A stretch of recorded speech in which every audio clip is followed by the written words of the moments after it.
the web page, the blog page, so that to reflect that. Okay, and one more thing, looking ahead. For next Tuesday, we're going to be doing a class on search.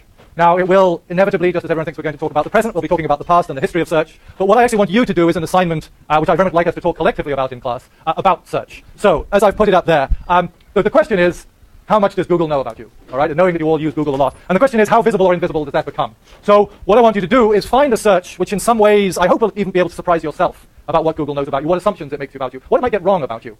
So for this, one thing that is useful to do, in fact, is, if you can, this is not obligatory, but to work in groups. Because people who have different sets of cookies, different search histories, different mail will turn up different results to searches. So find someone, one or two people, if you like, to work with. Useful things to do are to work across gender, to work across race, to see if Google has worked out what sex you are, what race you are, what age you are. And so if two different people do the same search, it should turn up different results, different ads. So as I say, use your ingenuity. Inventiveness will be highly rewarded. We're looking to see, in a way, if you can outwit Google into revealing its hand. Do things like do a search on your own machine, do a search on somebody else's machine. Ask somebody on the other side of the country who doesn't have the same location to do the same search. Tricks like that, just to see how different the searches look when you move away from. Delete your cookies if you're brave enough. Don't log into Google. Don't use Google Mail while you're doing the search. All those things. Okay. So we would ask you to work in groups of 2 or 3s because I think it makes it more interesting and more fun. We'll ask you to present collectively, but you don't have to. If you want to work alone, that's fine. If you would, send us by Friday, if you are going to work in a group, send us the names of the group that you're working in. Otherwise, we'll assume you're working individually. But we'd like as much as possible for you to work in groups. Send in your conclusions. Now, one thing you will have to do, particularly if you find some interesting conclusions, so write it up more or less like a regular assignment, what you found, be brief. Be prepared to present it in class, because I'll actually ask you to do a lot of the class in presenting what you found and reflecting on what those findings are. You'll therefore also have, particularly so we can get it on the machine, to send in some images of your research. Because obviously, if you do a really interesting search that turns up some great results, I can't duplicate it, because it will be because of the machine you're on, where you located, etc. So again, we will ask you to present in class. If you want to talk about a particular group of pages that you found, or that two of you doing a search together found completely different responses, send those in so that we can get those up on the screen as well. Are there any questions about that? Okay, yeah. Right. And you can obviously do the ones they declare. I'm kind of more interested in the ones that they haven't declared. But also, if they do get you desperately wrong, if they do think you're a 35-year-old male, great. Okay. Well, we'll see if we can work out why, and if you can fool them so they think you're even older. Whatever. Okay. Any other questions? So you get the basic idea. And so I'm hoping that most of that class, though I will have stuff to talk about, that most of the class will be spent on looking at what you've done. And certainly in the past, this has produced some interesting things that have often surprised you, certainly always surprised me. So get to it. Okay. And again, yeah, if we ask you to discuss that, I know that in the past it's often we call on you and you can't remember what it is you wrote. This time, if you can, try to remember what it was you presented and come up. Okay. But we're today going to do then the computer. I put this together slightly quickly because I wasn't intending to talk today, but we should be able to work through it. So if we talk about the computer, the question in our great timeline is where are we when we start to talk about the computer? What kind of inventions are we talking about that contributed to the computer? In particular, having talked quite a bit about inventors of one sort or another, with the computer I think it's particularly important to think about what, in the business world, they talk about the demand side. Less who was inventing things and more who was the ideal client for which people were trying to design things. Who were these early computers made for, and in what way does that shape them? And that will take us then quite a lot, first into the world of government, because government is one of the big users, always has been, of computer power, and therefore drivers of innovation in many ways, but also into business as the other great demand side. And that raises a kind of interesting question that how did something that was designed for government and corporate power in many ways come such a kind of hip machine that we all think is kind of cool? Because we don't tend to think of things that government or corporate power produce together as hip. So I'll end talking a little about that, the transformation of the computer into what Alan Yu would call a cool machine. Okay, so we begin with where are we?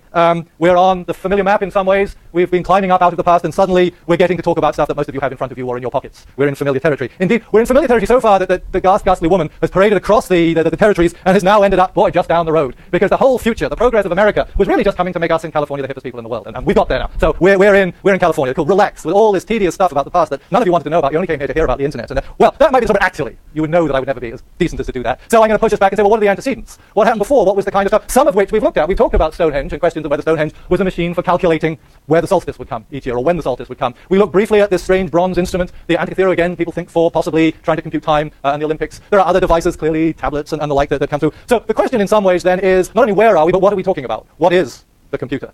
I mean, in some ways, if I asked you, I'm sure, what is the computer? Those of you who have them in front of you would point to this machine on your desk in front of you and say, well, that's the computer. But is that a computer any more than the phone in your pocket? Or is it a computer any more, in fact, than the car that you might drive, which has enormous computing power? We have an idea that there's a canonical computer and it has a keyboard, and that's in fact why today, for the misery of it, I usually come with a standard computer, but I'll do it from this. Well, is this a computer? Not only is it a pain in the neck to see the screen, but what's interesting, as soon as you call it up, it tells you about all the images that it's dropped from the slides. So as I go through, I'll have to keep saying, well, that image would have shown you, but except that this particular so-called computer isn't going to do it for me today. So we have a sort of idea of what a computer is, a canonical idea, but where the edges of that idea come from.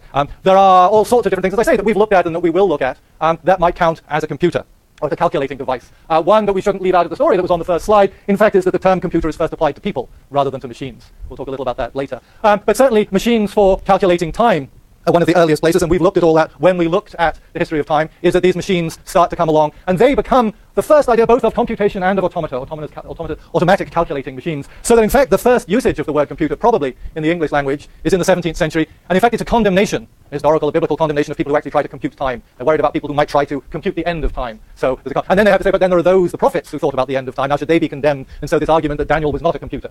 And again, two things. One is the term computer is applied to a person. But the other is there are ideas of what's legitimate and non-legitimate computation. So the term, we looked at clocks and spent quite a bit of time with them, and in part that was building up to this, as this is where the term we're so familiar with really first comes into the English language in talking about clocks. And in fact, we talked a little bit about Richard of Wallingford and his clock, and in one of the many images that's been sliced out, there I'm talking about the automatic clockmaker is the first, I think, to use the word automata about a machine. You'll find these quotations on the slides on the net when you eventually get to look at them. They've been sliced out by this computer. So that idea now that we have machines that in some way can do things on their own, and in that they can do calculations, they can in some way tell us about the future or what's going to happen. And clocks were very much into that. But it isn't only clocks.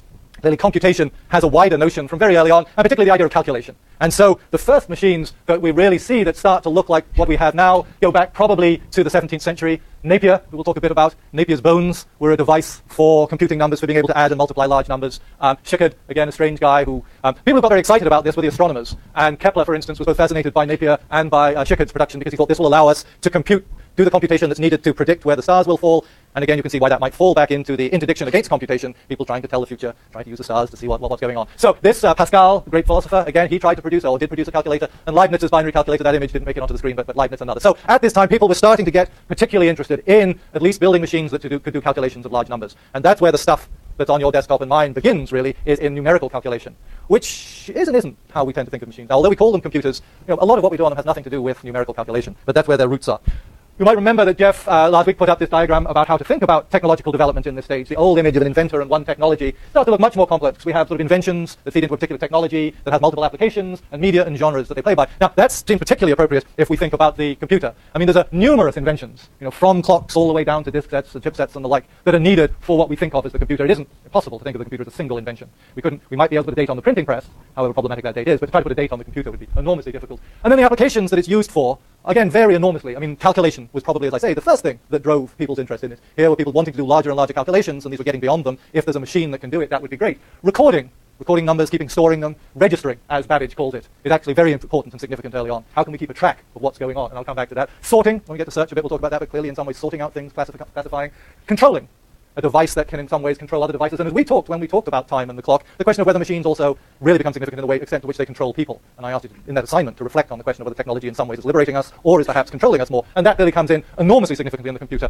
And in some ways, I think the thing that is most natural to us now and yet is oddest in the history of the computer, and if we could talk to Babbage, who we will talk about it more now, in the 19th century really is seen as the father or grandfather of the computer, the notion of the computer as a communications tool, I think, would be the one that he would have just not expected at all. That wasn't what people thought of. And yet for us, in some ways, that's its most significant use now. So that's a strange leap in it. So if we're going to call media, well, there's lots of different media. You can think of the mainframe perhaps as one, the desktop, the laptop, the tablet, cars, as I suggested, enormous computational devices. Phones, again, there's not much difference between that tablet and a phone, except you can't make phone calls on this. The net, the web, and then the cloud is the ultimate kind of fusion of all these things. So again, what the computer is, what it designates and where it's used, what it's used for, whether we go back to calculating logarithms at the beginning, or what most of you probably think of its main point now is access to social networks. Huge range of things that there's one simple term the computer has to try to embrace, and it does it in problematic ways. So that's the kind of huge and complicated picture that explodes if we think too long about the notion of the computer, and so for good reasons we don't. We just say, it's just a computer. And to get at least some of this then, as I said, I want to say, well, not only, who are the individual inventors? That classic question that we have about technology is, well, who invented it? But more, who are the investors? Who are the customers? What was it done for? And there, the government, the military, and of course us, education, play an important role on both sides, both in producing and doing these machines. All right, so a little to the invention. As I said, one of the prototypes is, or the early machines, we can think of a thing called Napier's bone, which was bones put together by a Scotsman, John Napier, less famous for his bones than for logarithms. Any smart cell here able to explain logarithms to us? I've got to leave it to me to explain logarithms to you. Well, all right, take it on caution. All right. The essence of a logarithm is to turn complex multiplications into additions. So if you have, huge numbers, 65 times, 19734 or something, you're probably not going to want to sit down and just do that in your, on a piece of paper with rows and rows. But as Napier discovered, and possibly was the first to discover, but there's quite a lot of contemporary work, that one of the great things about powers is that if you can express a number as a power of 10, or power of any number, but let's say for the moment, power of 10. Now, I'm not going to try to express that as the power of 10, but I'll tell you how we can do that. Then all you have to do is to multiply those two numbers, is it equals 10 to the 2 plus 6, i.e. 10 to the 8. So all you have to do is add these two numbers together, and the calculation therefore becomes that much more easy. You turn a complex multiplication into an addition. So what Napier realized is that if you could take, in theory, every number in the world and express it as a power of 10, and that's what a logarithm book does. Every number in theory is in there. You can look it up and get it as a power of 10. Then you turn complex calculations simply into a matter of addition. And life is made easy for everybody, except for the poor souls who have to produce these tables.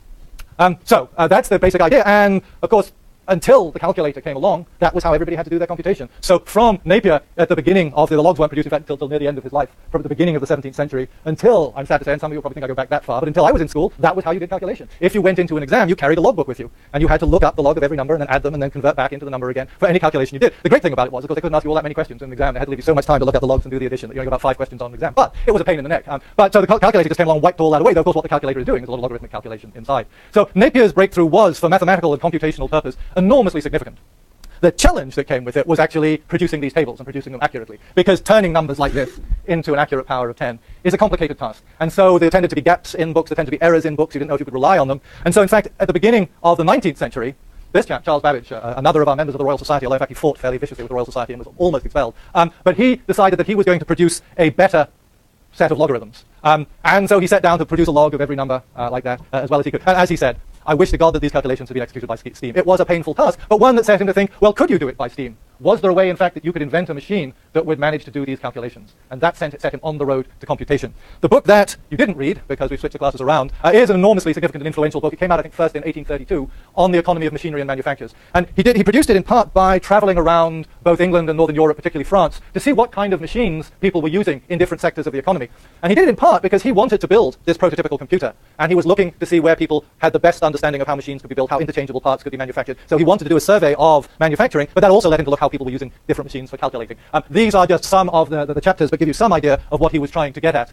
He wants to say, what are the things that we can do by machine that are much better done by machine than by human beings? So there's the first question, what can we transfer to a machine? And there are obviously things like, machines can just build, now that there are steam engines, they can easily build or move much heavier loads than people can. So you can simply accumulate power in machines. What fascinated him more than simply accumulating power, and again with an enormous insight into the computer, in fact, and into feedback loops, was how you could regulate power, how you could stop. One of the things which we talked about early on when we talked about the great praise of the steamboat on American rivers, was the steamboat had an unfortunate habit of blowing up with all their passengers on them. How to control those engines, stop them going out of control and beyond control. So one of the things that actually fascinated Babbage was the steam governor, which is that strange machine up the top. Anybody ever seen a steam governor at work? Know how a steam governor works?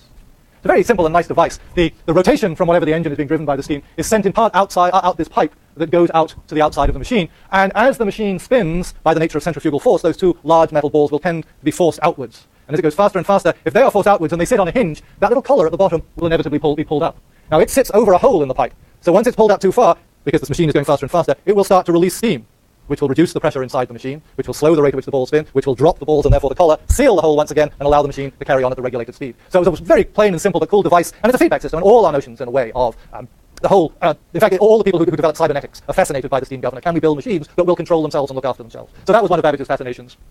And with that, how you could control the increase and decrease of speed, how you can start to set time so that things will happen, not when you push a switch, but at some further delayed time, how you can start to delay things. All the things that in the end we do use computers and computational for, he was looking at all over society, saving time in operations, exerting forces, etc., etc. One of the chapters that I asked you to read, and will ask you to read before the end of the semester, is on this notion of registering operations. How can machines be used to indicate how many events have taken place? If, for instance, one of the examples he looks at is producing cloth on a machinery, you want to know how much cloth has been produced by a loom in an hour, in a day. So can you have a system which every time a yard is produced or 10 yards are produced, will click over, so you will know, you just have to come and look at this machine and say, oh yes, we produced 400 yards today. So that kind of registry, but then he realized you can use it to register whether people are coming to work in the morning, what time they leave work, whether they've been and done particular tasks. So he looks at the device for a watchman who is meant to be observing the town. And one thing different towns would have with a system whereby as the watchman went through a gate, a little system would clock over to say this gate has been opened and therefore the watchman has done his work. He hasn't missed his duty. So it started to keep track of people and what they were doing. So that's one of the chapters I have to look at, economy of material, etc. He looked a lot at copying and whether you can mechanize copying devices, which we still think about. And finally, he looked at how machines work in the division of labor, Adam Smith's great idea, and also then at the mental division of labor. Can we divide up mental tasks in such a way that we can then turn them over to machines? These are the chapter headings which you will see when you look through it. You can see some of the things I've talked about, different ways of measuring cloth, the telltale to tell whether somebody is doing their work. Things we're familiar with now, the gas meter and the water meter. He was seeing all these as different aspects of computation. And just as in the last year,